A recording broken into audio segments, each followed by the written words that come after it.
Hello, my friends. We are on day 2 of sewing a new bed caddy for my toddler.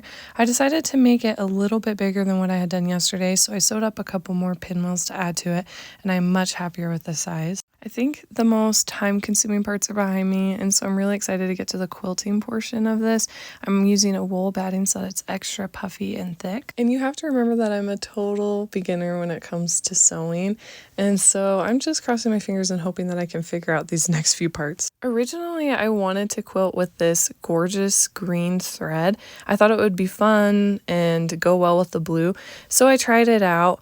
But I ended up deciding that I didn't like it as much. I'm glad I tried it out because it could have been really cool. It could have worked well.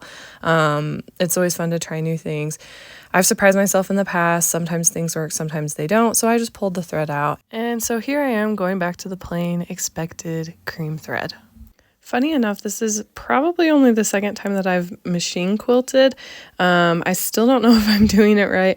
I prefer to almost always quilt by hand. I just think that it has a really fun look to it. But because I wanted this to be a quicker project, I thought, what the heck, let's machine quilt. And holy moly, does it cut down the time by an insane amount.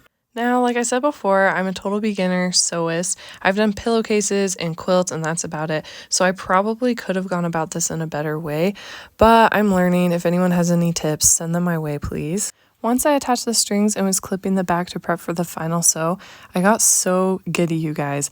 I could really start to see it come together, and I could just hardly wait for it to be finished.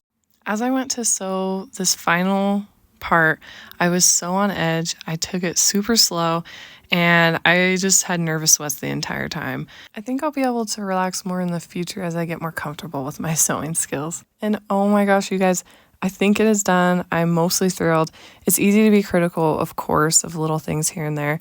It's certainly not perfect, but I'm so happy with it as a beginner project. It's thick, sturdy, and I think it's so adorable. Of course, I had to put it to the real test, putting it where I had initially intended, which was on my son's bed. Looking back, I kind of wish I'd been more intentional about measuring and cutting things to the size that I wanted them. So if I made it again, I would probably make sure to do that. And luckily, his water bottle just fit perfectly in there. I also like to keep this adorable little prayer rock that he made. And some size books fit, but not all. But overall, I'm so happy with this project. I love it.